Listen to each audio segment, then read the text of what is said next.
Let me feel your love again. Hey friends, and welcome back to this week's Self-Love Masterclass. For those of you that are new to my channel, my name is Renee Love. I'm the CEO and founder of Modern Day Wise Woman, which is an online self-love school and coaching practice. And here we talk about all things self-love and energy medicine. In today's class, I'm going to talk to you all about how to prepare yourself for love. I think it's Esther Perel. If you've never heard of her, you definitely have to check her out. She's like this awesome relationship therapist. Anyway, she talks a lot about how the quality of our relationships really determine the quality of our life. And I really couldn't agree more.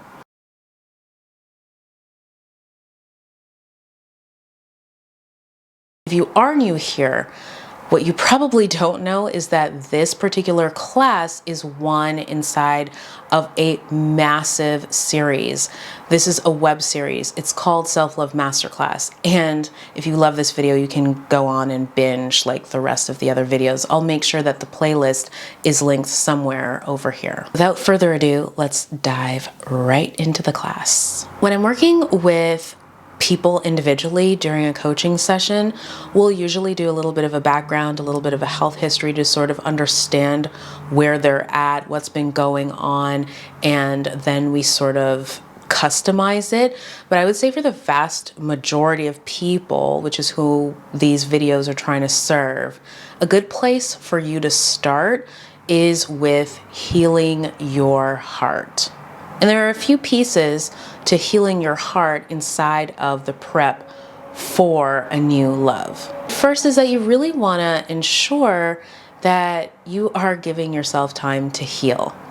There are a lot of us that, we just don't know how to be alone, or we don't know how to be single, or just be with ourselves. And so feeling lonely can drive us or really compel us to find love, or it's not even really find love. It's like to avoid the pain of being with ourselves and being alone. If you really do not give yourself the time you need to heal, that's when you can really end up in these crazy relationships that bring you to a place that's even lower or more painful than the relationship that you just left. I would say the next piece of this is that you really want to grieve the last relationship.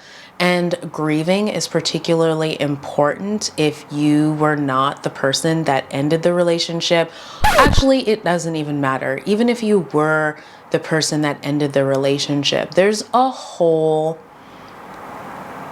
bunch of like dreams and visions and plans and things that you wanted to have happen with that person that you now kind of need to adjust and let go of. And I actually go in depth into this process in one of my most popular classes here, which is called How to Heal a Broken Heart, or How to Recover from a Broken Heart. And I definitely recommend, if you are just out of a breakup, that you check that video out as well. But in essence, you really are just giving yourself the emotional comfort and care required to ensure that you're not bringing your baggage into the next relationship. Because if it's still all hanging out and if it's still all right there, it's just like you're bringing all of this past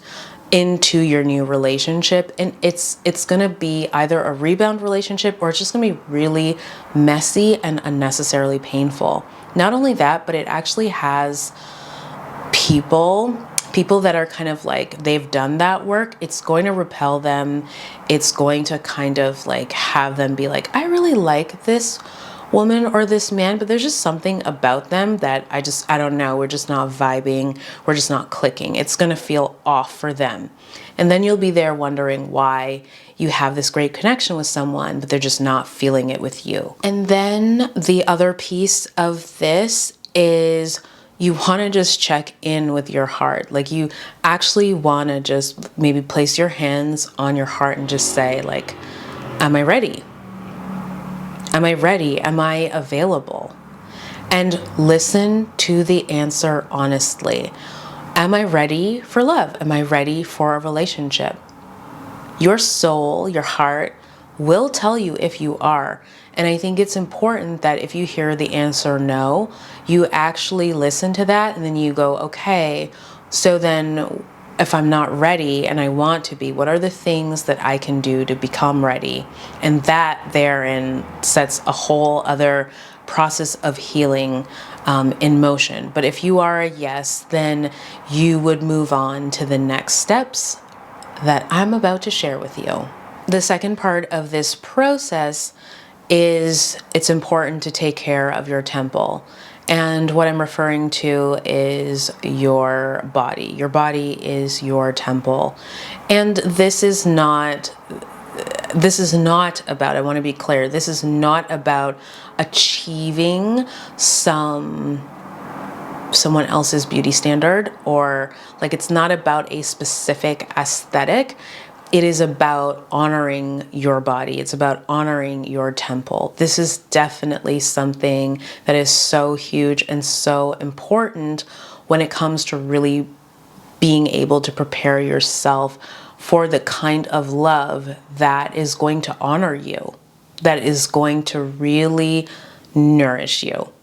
So the first little piece that I would say inside of this component is that you want to be looking at how you are sleeping, how you are eating, and just in general, if you are moving your body. These are the three little pieces of self-care. I keep giving you little pieces of pieces, which also have pieces. I hope that this is easy to follow along with. This is quite a comprehensive process. And to be truthful with you, I'm probably going to do an online digital course around this.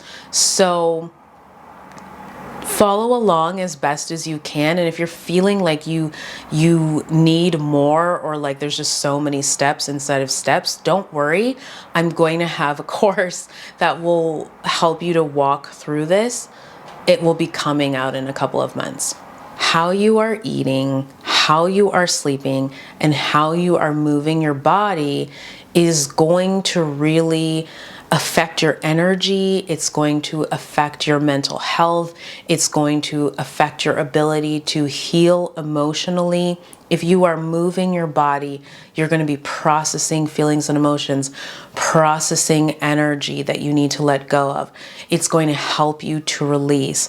If you are sleeping, it is regenerating you. It is also helping you to heal. It is helping your brain to let go of the things that maybe you're not able to process at a conscious level.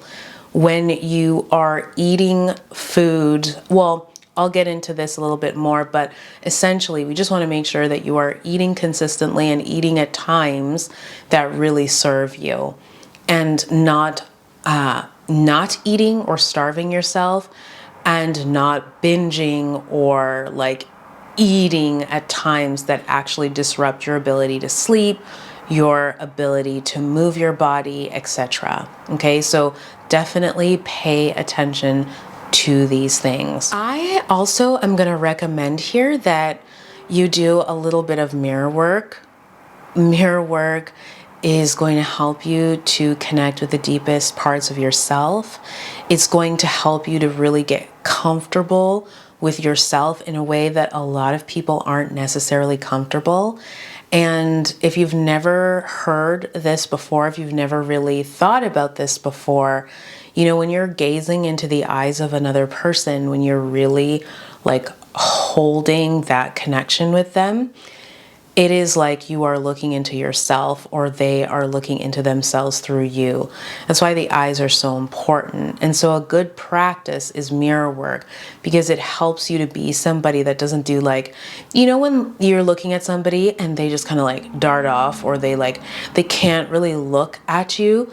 That's a little bit about them not wanting to be seen by you, not wanting you to really look through them. And that says like, I'm insecure, or I have a lot of things to hide. Or sometimes you get those people that they stare so deeply into you, like it's almost like it's a little bit, something about it feels too contrived. It's a little bit inauthentic, almost like they've been practicing now staring into people's eyes, and so it's like weird and uncomfortable. You don't want to be either of those two people, the person that looks away or the person that like is like using you as, I don't know, just, it's weird. You just want to be somebody that's open. And so mirror work is really going to help you to be open.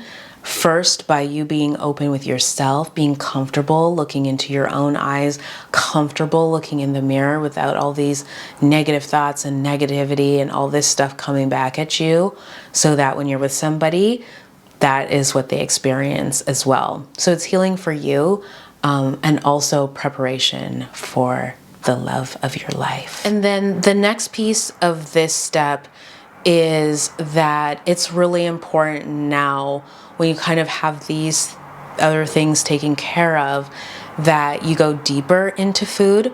And I would say it really is like you want to be feeding yourself love.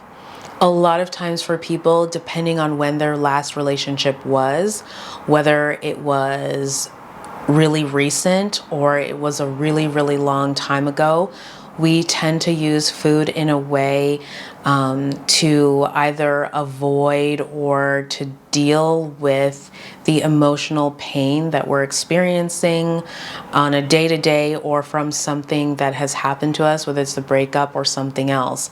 And so what happens is food is no longer medicine. It is more of a sedative, or yeah, I think sedative is really the word that I'm looking for. We want to ensure that you're eating to nourish yourself. It means you are eating to nourish your physical body, and you are eating in a way that really supports your mental and emotional health. Now, when I'm working with clients one-on-one, we go deeper into what that food might be. For me, I like to do proper health histories, proper assessments. I need to know if you have a background with eating disorders, or if you have issues of mental health. I need to understand more about you before I tell you or recommend essentially for you what foods might be best for you. What I will say in a broad class for the vast majority of people is what a lot of healthcare practitioners, nutritionists, and people like myself that are in the field of health and wellness will say, which is you want to be mindful of the processed foods, and you want to be mindful of the sugar. What I can tell you from personal experience, never mind the hundreds of cases that I have in working with people, but what I will say is that I notice a huge difference in my feelings, my mood, particularly if I'm feeling anxious or not, when there is a lot of sugar in what I'm eating or less sugar in what I'm eating, or no sugar. The third component of this process of preparing yourself for love is express yourself. Express yourself. Okay, so going into this, the pieces around expressing yourself. First, your presentation, like how you present yourself to the world. And here is where we're going to get a little more just on the physical level here. It is about how you look. Now, again, it's not about achieving like a certain weight or like a certain aesthetic or trying to fit into someone else's version of what beauty is and all of that good stuff. But this is about you really just feeling good about how you look, you know, feeling good about how you look. There are many ways to get into feeling good about how you look. And when I'm working with clients one-on-one, we do a range of approaches. Sometimes what's required is self-acceptance, and that is it. And other times there is change and transformation required. So again, when I do this online course, I'll get deeper into this for those of you that want to go like hard on this particular point or component. But basically, it is important that you wear things, okay, that you like and make you feel good about yourself. It's important that you style your hair in a way that you like and is a representation and reflection of who you truly are.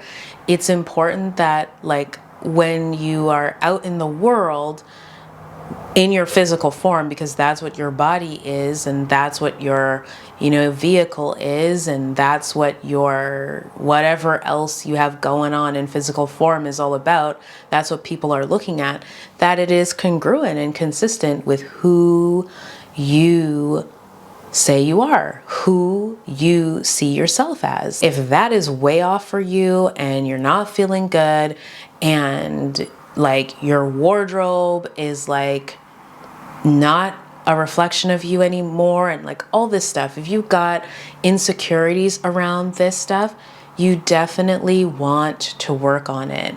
And again, this is not for someone else. We're not trying to change you to make other people like you. We are wanting you to work on you so that you like you, so that you feel good about you. Super important as you prepare for love, because if you are not reflecting the real you, if you're not presenting as the real you, how is your love going to find you? Somebody else that is a match for what you are displaying is going to find you, and then you're going to end up in one of those situations again, like the rebound or the more painful thing, because you were lonely and not feeling good about yourself, and you attracted this person in, and it's like, you know what I'm talking about, because we've all been there. The next part of expressing yourself that I think we should definitely discuss in this class is social media. So how are you expressing yourself on social media? Are you being the real you? And I talk about this in different classes for different reasons at different times, but like, really and truly, are you being the real you? Does your social media make you happy or not? Are you doing it for you? Like, when you go on social media and you post something, is it really serving you? Is it a reflection of who you really are? Because sometimes, you'll get people that post things because they're angry, or they'll post things because they want to share information, and that's awesome and that's great, but maybe it's not that meaningful to them.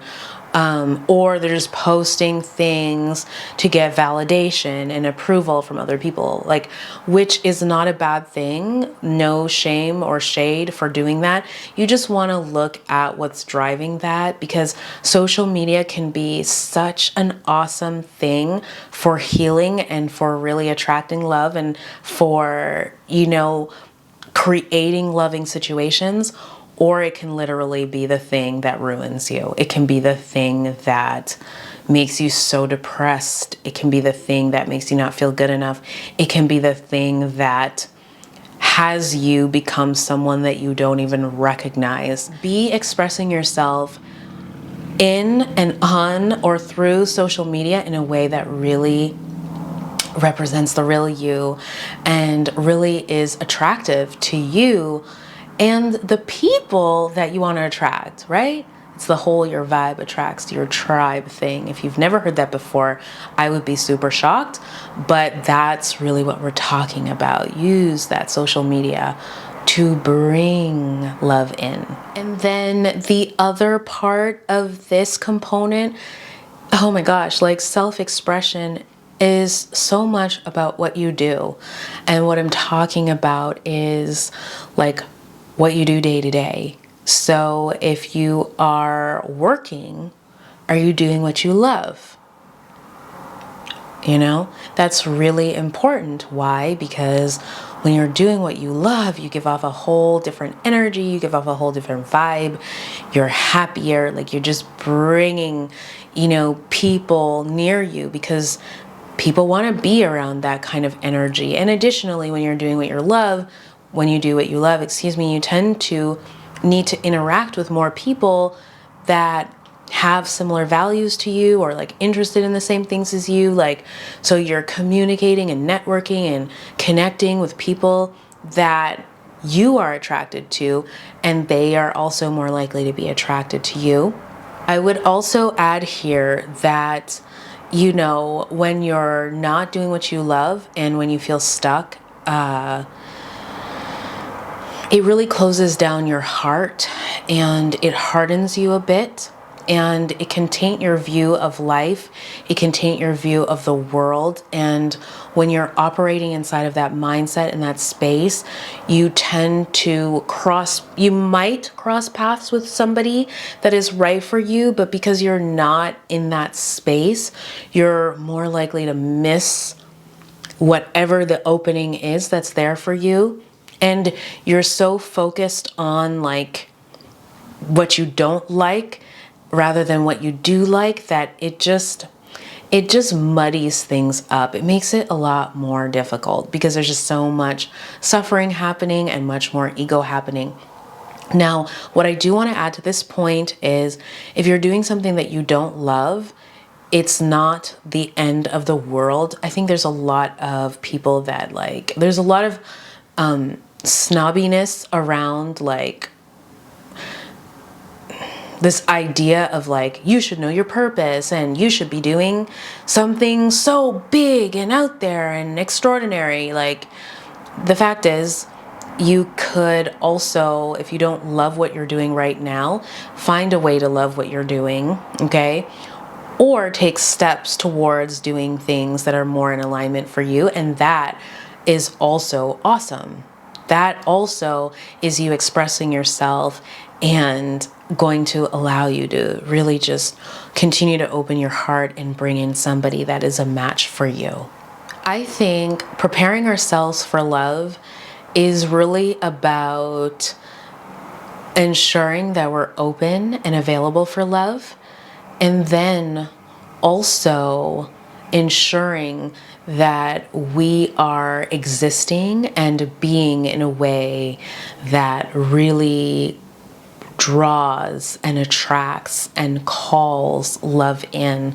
And everything that we've covered broadly here in this video is going to support love coming into your life, my life, our life, the world. It's just going to support us all. So I hope that you've really enjoyed this video. And if you did, do not forget to give me some love in the comments and a thumbs up here. It helps me to know if this is something you want to hear more about. And if you are not already following me on Instagram, I recommend that you do that because I'm there almost every day, and it would just be lovely for us to continue our journey there. And I feel like there's something else that I wanted to say to you, but it has slipped my mind. So until we see each other next time, don't you forget that we truly are in this together.